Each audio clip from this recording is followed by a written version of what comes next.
where the hell is Metroid? Where is, Wii U never even got an Animal You Crossing. had to say the M word. Aside from, the like Mario Party ripoff game, whatever that was. There have been a lot of no shows from the House of Mario, even though I think Wii U actually has a really, really strong catalog of these kind of gems. It's just, not a lot of them, but that comes with the territory when you have a console that doesn't sell well. Yep. So, I mean, I don't want to rail into them for that, because this year they were very, very clear that they were really only showcasing Zelda, and the rest, like Ever Oasis from Grezzo, and the Mario Party game on 3DS, and Tokyo Mirage Sessions, and Pokemon Sun and Moon, like those were kind of bonuses. And they were great. Oh, sorry. No, go ahead. I was just gonna say it's funny when I was sitting here making my list, thinking about the disappointments. I didn't even. Again, let me begin by saying I love Nintendo and all their IPs. Okay, I but when I was sitting here making my list of disappointments, Nintendo did not even cross my mind, because they've just disappointed me for so long about so many things. I guess it's just become the norm. So, thinking about them not showing a whole lot, it didn't even register in my brain. Right.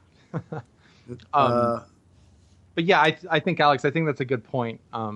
And what is kind of cool in terms of I don't want to transition yet to like surprises and like amazing announcements you didn't see coming or anything like that quite yet, but like we did see a couple like returning dormant franchises that were kind of rebuilt from the ground up.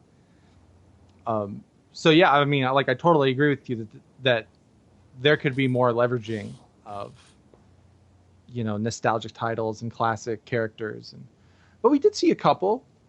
Yeah, absolutely. And one thing I just read today that I kind of wanted to share about Pokemon while we're just kind of moving past it is apparently Pokemon Sun and Moon will connect with Pokemon Go, the augmented reality mobile game. What? So I just read that earlier, and but apparently they didn't specify how, claiming they'd prefer players to focus on catching Pokemon in the real world for now. What? Well, good thing some people have a head start. I'm gonna have to save that for another episode when I'm allowed to talk about it. But, man, there's a teaser for you. Yeah, that's a good one too. So Derrick, what about you? Any other like big disappointments from the show? I'm gonna kind of move quickly through it because there's so much time we could talk about this, but of course Mass Effect, that's one of the best series ever for me. I love, adore, cherish Mass Effect. Yeah. So I just really wanted more. I was already prepared for Nintendo not to have a whole lot of information for us, so they prepped us for it, so I wasn't too disappointed. I'd say that this year was less about disappointment and more about maybe just no shows, and which is fine. We just have to accept it, because if they're not ready, they're not ready, and it's better not to show something too early. Yeah, I agree. But yeah, things like Kingdom Hearts and Beyond Good and Evil, Crackdown. I know a lot of people thought The Last of Us 2 was going to be there. So yeah, I think it was less a disappointing E3 and more just like, oh, there were a whole bunch of things that I wish had been there, but they weren't. So whatever. They will announce when they're ready, or they'll show more when they're ready. Yeah, I think they will. Crackdown, man, I forgot that wasn't. Yeah, that was actually really surprising, and I'm not a personal Crackdown fan, because again, I'm not a big Xbox guy. Sony pony here.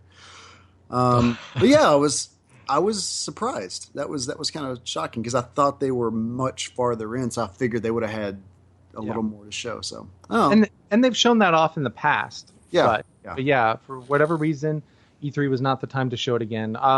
Probably Gamescom, but we'll see. For me, I had two little qualms. I have just little irritations with these companies sometimes. And this is just minor announcements. This isn't anything bad. This just comes from my personal wish list of things. One is original Xbox backwards compatibility.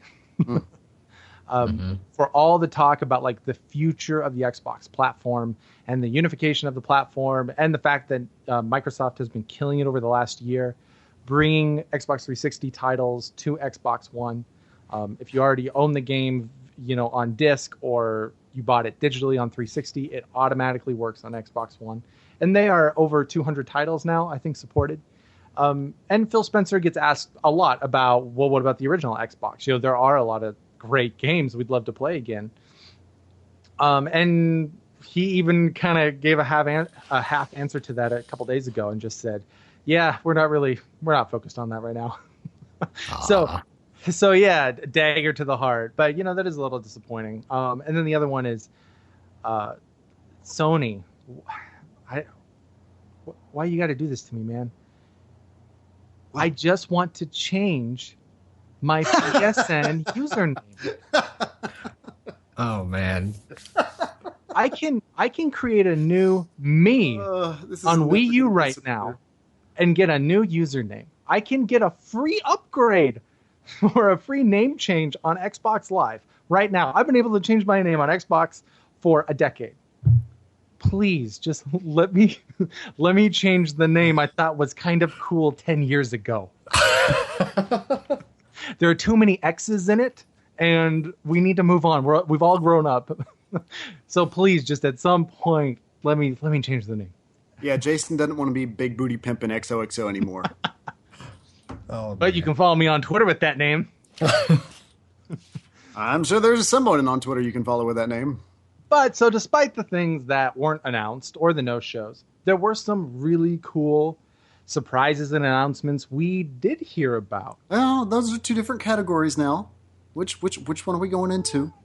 Well, an announcement can be a surprise. No, I have an announcement category and I have a surprise category. So you got to pick one.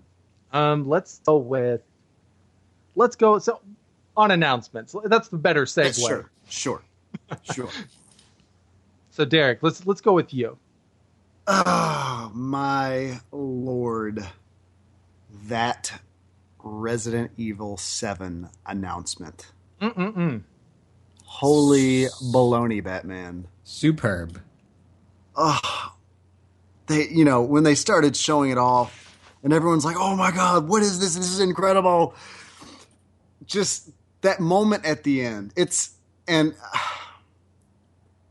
What they created, like in particular for the Resident Evil demo, I forgot the title of the demo. Beginning hour. Beginning hour, yes, yeah.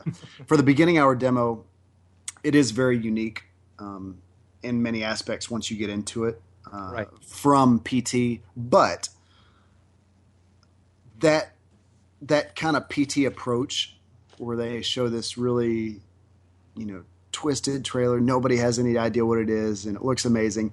But then, like with what PT did, where you find out it's Silent Hills. God rest in peace, Silent Hills.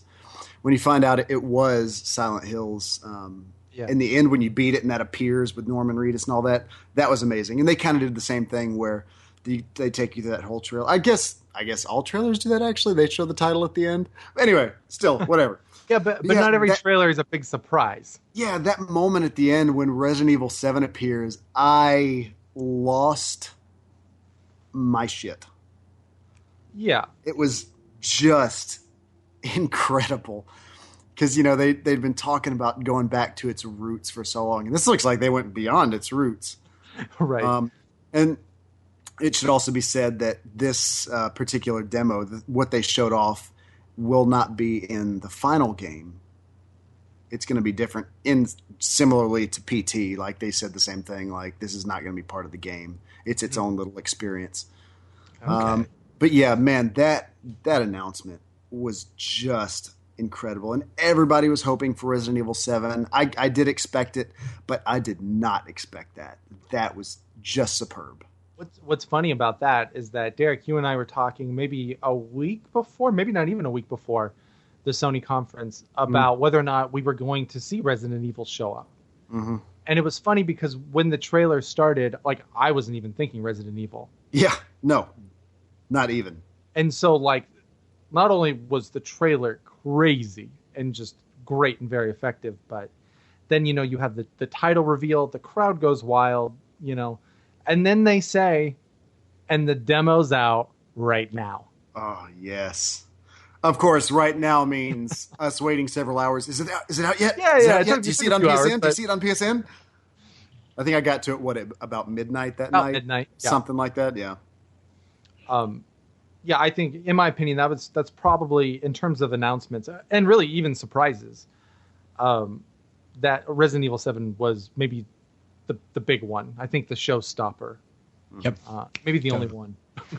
And not saying, there weren't great titles, like God of War, that opening was phenomenal. But I don't think it had the impact of, what? This is Resident Evil? How? Yeah. And I'll just throw this in there because I did best and worst for all these categories, but I'll just throw this quick in there because Alex already talked about it. My worst announcement was Crash. Crash is back. It's like, oh guys, come on, this is that is a terrible announcement. Yep. HD for Crash 1 and 2, and I forgot the other one that they have coming to HD. Yeah, I mean they're doing, and then Skylanders. I was like, oh, this is. I mean, personally, I would not have probably would not have bought a new Crash game, but still, like it was kind of weird. So yeah, Alex, Jason. Yeah, for me, I had a combined category for surprises and announcements. Yep. RE7 was definitely up top. It was not my number one though. I'll get to that in a second. Just like God of War, I think that reveal, and even though it didn't have the impact of seeing the title of Resident Evil 7 after a trailer that looked nothing like Resident Evil 6. I don't know. They had some similarities. Didn't they? Didn't they? No? Okay. Maybe not. God of War, thinking of these older franchises that have decided, instead of like a hard reboot or doing a needless sequel, to really kind of take a step back and rewrite the foundations and the fundamentals of a series like that, I think is really impressive. And like Resident Evil, I think would fall in that category, and we'll get to it later, but The Legend of Zelda does as well. Mm-hmm.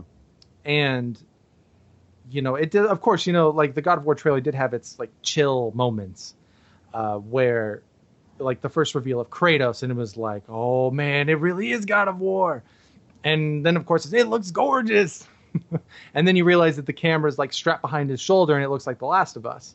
And then you realize how different it is. Mm-hmm. And this is a game that will be heavily RPG in many ways, from what I understand, or RPG influenced. But it will retain those huge, epic boss fights, those big moments. It will be undoubtedly God of War when it's done. But that was a big surprise to like finally see God of War again, and then see how different it was.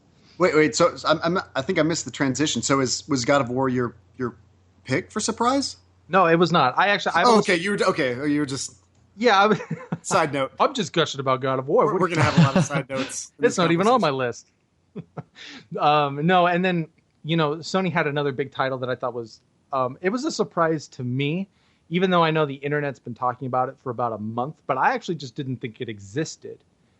And that was Spider-Man by Insomniac. Mm-hmm. Mm-hmm. And that looks phenomenal. It looks so fun, so great. Like, the original rumor was that Sucker Punch, who makes Infamous, that they were going to be doing Spider-Man. And so when that rumor came up again, but this time it was tied to Insomniac, I was just like, whatever, I'm not falling for this one. I'm so happy to be wrong, because it looks amazing. And according to Marvel and their new head of Marvel Games, this is the first of many titles that are going to get this type of treatment from them. So I am very excited to see the future of Marvel on